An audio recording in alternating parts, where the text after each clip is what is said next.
Our bone-headed protagonist, born again into this age of wonders.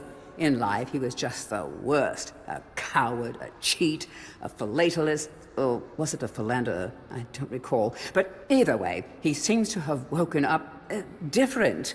Perhaps he can redeem himself. Zarok should be more careful where he aims his dark magic.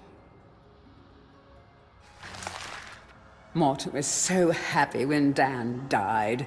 Surely he initially had a lot of housework to do, but now he's got the place to himself and just how he likes it.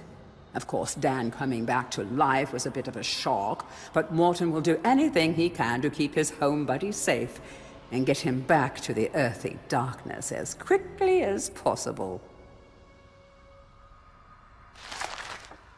Can you imagine how boring it would be to be a sentient being, wise even, and be stuck permanently to a brick wall? No wonder these guys are grumpy. They pass time by eavesdropping, gossiping, and bad-mouthing any bizarre-looking adventurers that might pass by. The mightiest heroes of Gallowmere are awarded a place in the Hall of Heroes. It's an exclusive club with access paid for by only the greatest of deeds. Who runs the place? We don't know. How do the heroes pass the time for all eternity? We don't know. But trust me, these heroes are the best of the best, and they deserve every moment of whatever it is they do up there. Even in medieval times, there were vending machines designed to part a foolish hero from his gold. Clever customers may qualify for a discount. Just don't ask the merchant how he acquires his wares. The imps of the Hilltop Mausoleum grew tired of the Phantom's incessant practice sessions and hid his sheet music away. Like most impish plans, this one backfired. The Phantom continues to bang the keys, but sorely lacks improvisational skills. This formidable serpent was somehow lured into a tiny chest and trapped by men working for King Peregrine. Probably it must have been a magic chest, because really, this is one huge serpent to fit in such a small box. But anyhow, the king believed he had imprisoned the evil serpent of Gallowmere, when in fact it was kindly serpent Lord Cole Katura that he had unboxed. Katura is probably going to have a big hug for whoever sets him free, and an ever tighter one for their enemies. Winner of the Jolliest Witch in Gallowmere Award for the 4th consecutive year, Wartilda actually runs a successful potions business and makes cool cheddar from her pumpkin spice profiteering. The other witches are secretly jealous. There once was a statue named Jack. For riddles he did have a knack. Dan entered the garden, which Jack was a garden. A smart hero would have turned back. A lusty adventurer in his heyday, this once beloved mayor stole the shadow artifact from Zarok's tower after the disgraced sorcerer was banished from the kingdom. When Zarok returned, so mad was he that he tore the whole town apart in his wrath, turning many of the good townsfolk into goats. After that, the mayor's approval ratings fell dramatically. His re-election now seems unlikely, although these days it seems anything is possible. Once part of the infamous Cemetery Hill Coven, Imelda was ostracized by her sisters when she refused to stop using the communal cauldron to prepare her notoriously pungent lunchtime brews. She now resides in the enchanted earth where no one complains. Or at least if they do, she just turns them into a toad, and seriously, do not lick those toads. A proud and fair race, the fairies were rulers of the underground world until that fateful day when the Ant Queen invaded their turf. Honestly, we don't know why the ants have them imprisoned, but for some reason, fairy magic doesn't seem to work against ants. Seems odd to me, but hey, I don't make the rules. Subaquaticus pachydermis draconis, truly one of nature's marvels and found nowhere on Earth other than the lakes of Gallowmere. These peaceful creatures are the product of a chance encounter between an elephant and a dragon. Truly, love knows no bounds. This feather-brained flock isn't good for much, not even shadow demon food. Farmers are far more filling. You may find yourself relying on their dim wit, but cross that drawbridge when you come to it. Are these good men? Their farmyard toil puts food on the plates of the nation, but at what price? Could mutant pumpkins be the result of forcing innocent pumpkins to consume their fleshy brethren? Does safeguarding one's crops justify deployment of homicidal scarecrows? Who will speak for the wolves? Save them, or don't. It's up to you. Wise King Peregrine, they used to say. But seriously, this guy sent his entire army to battle the undead led by you. Does that sound like someone wise? Somehow that battle was won without you, but it didn't really help King Peregrine. He died a few days later after choking on a Brussels sprout.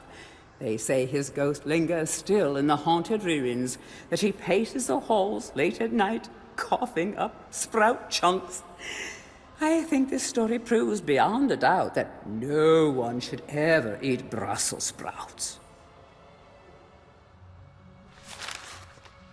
Birds only like one person in their life. For some reason, this one likes Dan. This scavenger saw a corpse meal and instead found a friend. What a lovely way to meet.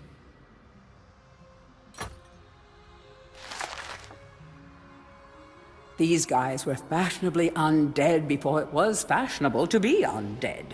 Your brain may have long since rotted, but that won't stop them from eating it. Just a few chops should do them in. Be careful not to miss. Oh, that would be embarrassing. Dan's #1 fans. They can't afford to lend a hand, but they'll follow you to the ends of the earth, or at least to the end of the graveyard. These guardian gargoyles aren't much for conversation, and don't ask to hear their singing voice, unless you're into rock and roll. Ba-doom-tsh. Have you ever had one of those days where you leave the house full of breezy purpose, only to realize that you've left something really important at home? Well, that's how these guys feel all the time. Back in King Peregrine's day, imps were often kept as household servants. Sadly, those were cruel times, and many imps were treated very poorly by their masters. Really, it was no surprise when these cunning little creatures formed a secret alliance with Zarok. On the morning of the Battle of Gallowmere, every last one of King Peregrine's men awoke to find his house imp gone, and along with them every last undergarment in the kingdom. Never before had an army's charge been so devastatingly broken before battle had even begun. Isn't nature wonderful? This beautiful family of wolves has found a happy home in the graveyard. Back in their den, 6 cute, squirmy little pups are waiting for good old Mom and Pop to return with delicious, fresh meat. Well, perhaps graveyard meat isn't the most fresh, but at least it's easily found and safe. But let me tell you, elsewhere in Gallowmere, vengeful farmers have hunted these majestic beasts to the point of extinction.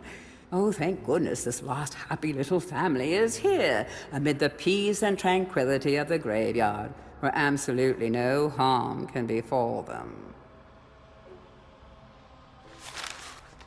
These straw men spin to win.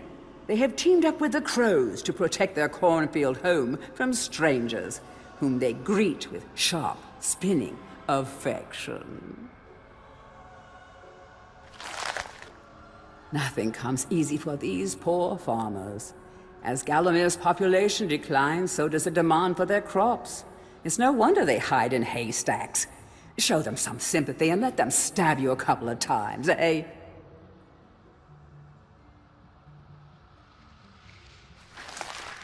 Industrious thieving imps built these powerful machines to steal crops from the farmers. Personally, I think they do better mass-producing these things and selling them to the farmers, but hey, thieves gotta thieve. These dreaded cornstalkers are utterly silent, totally invisible, and 100% deadly. They're also just about the cheapest solution a time-strapped video game developer could ever conceive to stop the player going where they're not wanted. Rejoice. They're vampire bats. Actually, they're just bats, but they bite. That's sort of vampire-y. These once good-natured pumpkins fell victim to the Pumpkin King's toxic influence. They're still tasty, if you can convince them not to murder you. But perhaps you should think about things from their perspective. Well, how would you feel if someone wanted to scoop out your brains and carve a big, goofy smile across your face? Fresh off the vine, these baby boomers are in too much of a hurry to grow up. They can't wait to spread their pumpkin seed. These rats seem harmless, but they have tiny fingers, and they're probably plotting something terrible. Each rat you squish is an act of treason against the mighty Rat King Derek. Hypnotized citizens of a once thriving town. They'll happily invite you in for tea, but if they ask to borrow a shovel, you should probably decline. Zarok's mechanical goon squad, developed deep in the city of madness, although manufactured in China, of course. That coal in their stomach fuels them, whilst also cooking up a mean brisket. Disciples of the head monk, these men of the cloth have been driven mad by the disappearance of their master, and Jack's incessant ramblings. The harsh chime of a bell tells them an unwelcome guest has arrived, or that it's time for dinner, perhaps both. People seldom consider how hard it is to trim a sentient shrub, not least the fire-breathing types who would just as soon set themselves ablaze as play understudy in your latest topiary production. No, gardeners in Gallowmere do not get enough credit. With the disappearance of the head monk, these patients have been left to run amok. We don't know exactly what it was that sent them raving mad. Perhaps it was magic, perhaps the moon, perhaps they were all licking toads. Truly, you should not lick those toads. Is this really what the ancient dragons evolved into? Their dreadful ancestors would be ashamed. Don't lick their backs. That's a good way to end up in the loony bin. No, really, just don't. Poisonous pollen protects these plants from predators. Just to be safe, they fire it at everything. Can never be too careful these days. Some of the most evil, murderous critters ever to blight the land. Thankfully, they were locked away in a hermetically sealed vault by a great hero hundreds of years ago. Don't worry, we're safe. Only a complete fool would ever set them free. Oh, please tell me you didn't. Fascinating creatures, ants. Did you know they're as old as the dinosaurs? That they talk using chemicals? Or that they share a hive mind? And contrary to popular belief, they actually have no interest whatsoever in your pants. The heaviest of infantry and most ill-suited for the Battle of Gallowmere. Many of them fell victim to the deep mud rather than swords or spears. These undead knights are most effective when rolled down hills or launched from catapults. Touchy-feelers of the Swamp Guardian, said to live deep below the water's surface. Though too timid to show his many faces, he still likes to stay in touch. Sometimes he stays in touch too hard. The soil of the ancient battlegrounds, made fertile by the blood of centuries, spits forth the husks of these sorry souls. Their battle should have long since ended. And yet they still march in proud defiance of the living. These crestfallen cravens once fled the battlefield and are now bound to it, doomed to forever relive their greatest moment of shame. And forever is a long time. Tough break. I guess being dead isn't all fun and games. These floundering fiends lure naive fishermen near the water before dragging them screaming into the watery depths.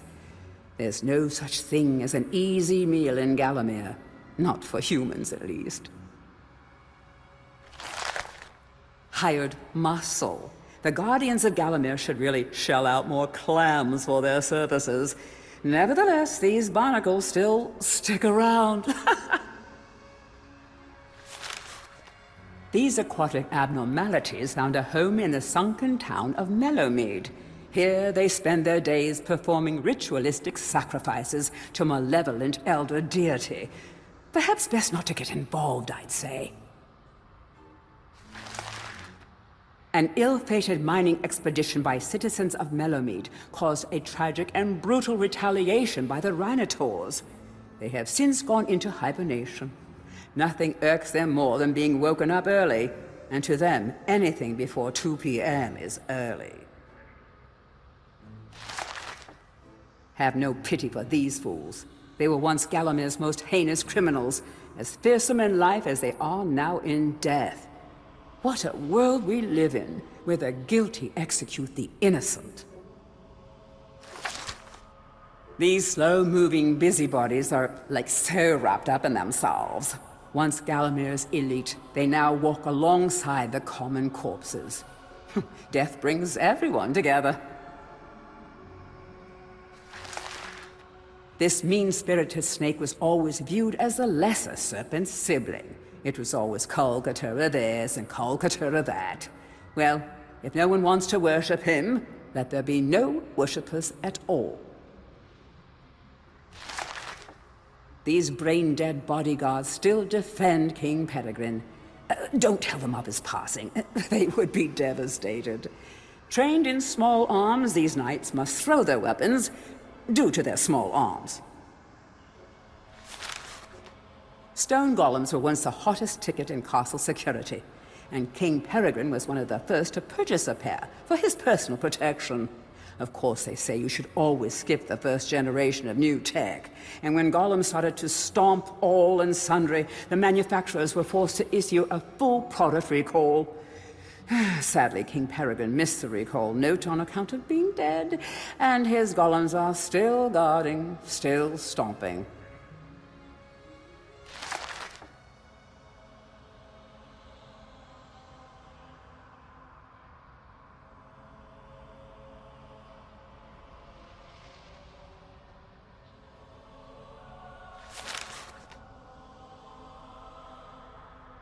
These are spineless sea dogs with a penchant for plundering. They never complain, even when cleaning the poop deck. Obedient to a fault, they won't even revive themselves unless commanded to. The pirate captain's right-hand men, despite their lack of right hands. Their main qualification, being of no discernible threat to the captain. Time really does fly. These clockwork pests will shave minutes off your life with each sweep of their hands. Staring into their faces will tell you the time of your death. Nothing you don't know already. Exactly what use is a flying eyeball without a flying brain? And without a flying mouth, how can it possibly report what it has seen? I suppose that must be why they simply try to incinerate you instead. These are Zarok's elite skeletal warriors, trained by Lord Cardok himself. Mortal weapons cannot hurt them. Only a hero's blow can fell such hard-boiled evil. And you, Sir Fortesque, are no hero. At least not quite yet.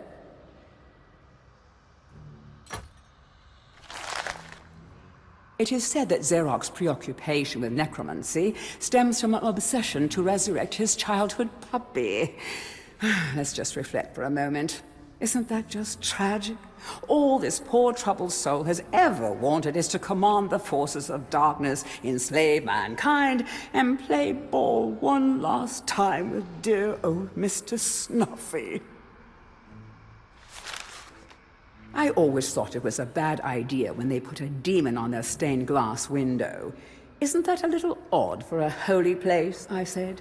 What if a passing sorcerer brings it to life using arcane magic? I said. But did they listen? Yes, he might have a glass jaw, but if you think shattering his dark heart is going to be easy, oh, you'd better think again. Humanity's last line of defense against the restless undead. They prevent bony beings from escaping to the land of the living. Man's best friend, but not Dan's best friend. A terrifying reminder of the perils of competitive vegetable growing, this sinister squash has become a terrible influence on his once peaceful pumpkin. Zarok's magic has created the ultimate superfood. This is one ghoulish gourd that's simply bustin' for a dustin'. She's not just a set of legs. There's a whole devoted mother bird up there, and no one treasures her eggs more than this bird mama. They may someday hatch into beautiful baby birds, or maybe just into beautiful bags of gold, or bags of golden babies. Who knows? Everything is a competition for these demon sisters. When not disemboweling intruders, they enjoy a good game of chess. We'll never know who's better. One of them always flips the table. Although accustomed to letting her soldiers do all the fighting, this is one tough bug lady. She's an acid-spitting queen who will fight to her last gasp to defend the brood of insect infants incubating inside her egg sac. Oh, if only there was an airlock you could flush her out of. Perhaps the last remaining dragon? A fearsome, indomitable beast with absolutely no vulnerabilities, apart from that one cranial fracture he sustained from waking up with a start and banging his head on the cave roof. Good thing no one will ever find out about that. Dragons were once hunted for their blood, which is said to grant the power of fire breathing. This particular dragon's solitude stems not from the fear of hunters, but from his crippling social anxiety. Is it really possible to be a ghost, a skeleton, and a pirate? Yes. Not only that, but this Halloween trifecta is so fearsome that he was promoted to captain after just a single mutiny. The other pirates look up to him. Well, he is twice their size. Zarok's champion has charged into countless battles, equipped with nothing more than a 3-string bow, a modest flail, and a legion of undead soldiers. He's one angry guy, and frankly, it all seems to stem from that time his parents forbid him from going to clogging lessons with his sister. This is what happens, see? If he'd only been able to channel that aggression into folk dance, we'd all be safer. Psychologists all agree that the final desperate form adopted by an on-the-ropes evil sorcerer, once his minions have all failed, tells us a great deal about his particular psychosis. What does this form tell us about Zarok? Well, I'm no psychologist, but if ever there was a clearer case of narcissistic, agora-paranoid, kleptomaniacal dysmorphism, then, well, my name's not Geraldine.